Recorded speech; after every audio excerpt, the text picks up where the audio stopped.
ఆయన తెలంగాణ ప్రభుత్వంలో అత్యంత కీలకమైన మంత్రి, కేంద్రంలో చక్రం తిప్పగలిగే నేత.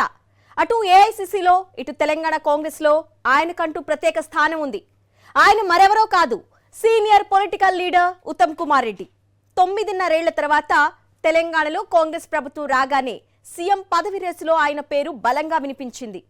చివరకు ఆ పదవి రేవంత్ను వరించడంతో ఉత్తమ్ కుమార్ రెడ్డికి కీలకమైన నీటిపారుదల, పౌర సరఫరాల శాఖలు దక్కాయి. తెలంగాణలో కాంగ్రెస్ ప్రభుత్వం ఏడాది పూర్తి చేసుకున్న సందర్భంగా మంత్రి ఉత్తమ్ కుమార్ రెడ్డి పనితీరుపై సాక్షి స్పెషల్ స్టోరీ. ఉత్తమ్ కుమార్ రెడ్డి ఉమ్మడి ఆంధ్రప్రదేశ్లోనూ తెలంగాణ రాజకీయాల్లో తనకంటూ ప్రత్యేకమైన శైలి. ఇండియన్ ఎయిర్ ఫోర్స్లో ఫైటర్, పైలట్ కెరియర్ మొదలుపెట్టి ప్రత్యేక పరిస్థితుల్లో రాజకీయాల్లోకి వచ్చిన నాయకుడు. మొదటిసారి పోటీ చేసిన ఎన్నికల్లో ఓడిపోయినా సరే నిరాశ చెందకుండా గ్రౌండ్ రియాలిటీని తెలుసుకొని మరలా 1999లో పోటీ పడ్డారు.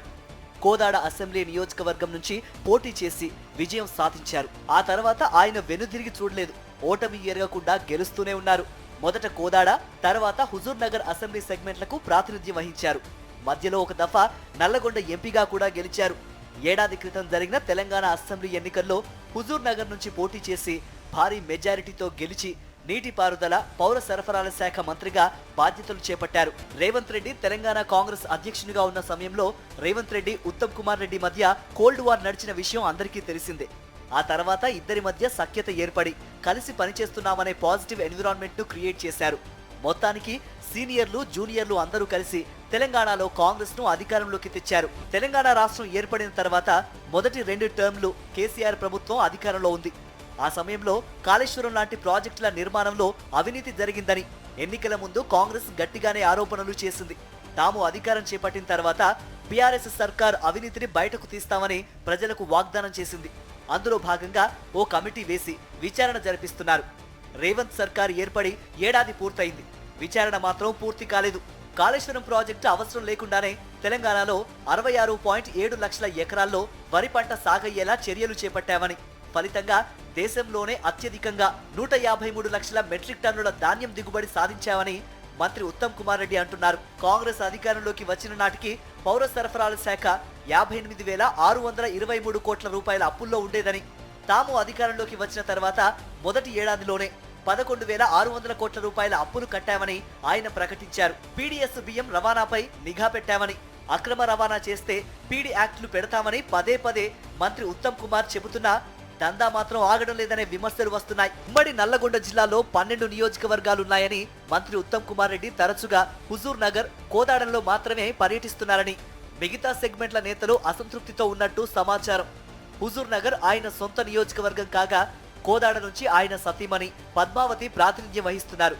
దీంతో పాటు ఇతర పార్టీల నుంచి వచ్చి కాంగ్రెస్ లో చేరిన వాళ్లకే ఉత్తమ్ ప్రాధాన్యత ఇస్తున్నారని కాంగ్రెస్ లో ఎప్పటి నుంచో ఉన్న నేతలు ఆగ్రహంతో ఉన్నట్టు కాంగ్రెస్ వర్గాల్లో చర్చ ఒకటి జరుగుతోంది. తెలంగాణ ప్రజల సొమ్ముతో కట్టిన కాళేశ్వరం ప్రాజెక్టు నిరుపయోగంగానే ఉండాలనే రాజకీయ దురుద్దేశాలు కాంగ్రెస్ పార్టీకి లేవని ఉత్తమ్ స్పష్టం చేస్తున్నారు.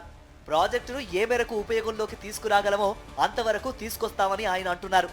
గత బీఆర్ఎస్ ప్రభుత్వం అధిక కమిషన్లు వచ్చే పనులకే ప్రాధాన్యత ఇచ్చిందని, అలా కాకుండా కాంగ్రెస్ ప్రభుత్వం సాగునీటి ప్రాజెక్టులను ఏబీ కేటగిరీలుగా విభజించి తక్కువ ఖర్చుతో ఎక్కువ ఆయకట్టుకు సత్వరమే సాగునీరు ఇచ్చే పనులను చేస్తోందని ఉత్తమ్ చెబుతున్నారు.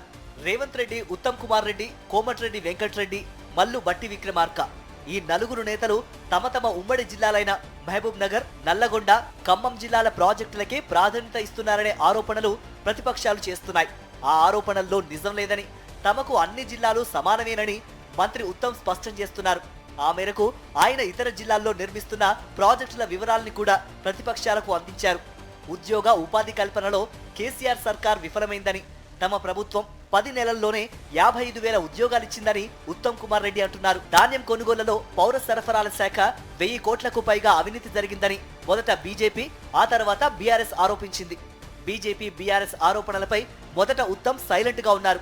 ఆ తర్వాత ఆయన ఆ ఆరోపణల్ని ఖండించారు. ఈ నేపథ్యంలో ఆయన కొంతకాలం పాటు ఇబ్బంది పడటం చర్చనీయాంశంగా మారింది. ఇక కృష్ణా, గోదావరి నదులపై ఉన్న ప్రాజెక్టులను కేంద్రానికి అప్పగించేందుకు కాంగ్రెస్ ప్రభుత్వం అంగీకారం తెలిపిందని ప్రతిపక్ష బీఆర్ఎస్ ఆరోపణలు చేస్తోంది. ఆ ఆరోపణల్లో వాస్తవం లేదని మంత్రి ఉత్తమ్ కుమార్ పదే పదే వివరణ ఇవ్వాల్సి వచ్చింది. మూసీ ప్రాజెక్టులో ఒక్క రూపాయి ఖర్చు పెట్టకపోయినా కుంభకోణం జరిగిందని బీఆర్ఎస్ నేతలు ఆరోపించడం ఆశ్చర్యకరంగా ఉందని ఆయన గట్టిగానే సమాధానం ఇచ్చారు. ఏమీ జరగకుండానే ఏదో జరిగినట్టు గులాబీ నేతలు విమర్శలు చేయటం మంచిది కాదని హితవు పలికారు. ఇలాంటి పలు సమస్యలు మొదటి ఏడాదిలో మంత్రి ఉత్తమ్ కుమార్ రెడ్డిని ఉక్కిరిబిక్కిరి చేసినప్పటికీ ఆయన తన అనుభవంతో వాటి నుంచి తొందరగానే బయటపడగలిగారనే చెప్పవచ్చు. రాష్ట్ర వ్యాప్తంగా పలు సాగునీటి ప్రాజెక్టులను పూర్తి చేయాల్సి ఉండడం, కొత్త వాటిపై కసరత్తు జరుగుతూ ఉండడంతో రాబోయే సంవత్సరాల్లో ఉత్తమ్ కుమార్ రెడ్డి ముందు అనేక సవాళ్లే పొంచి ఉన్నాయని రాజకీయ విశ్లేషకులు భావిస్తున్నారు.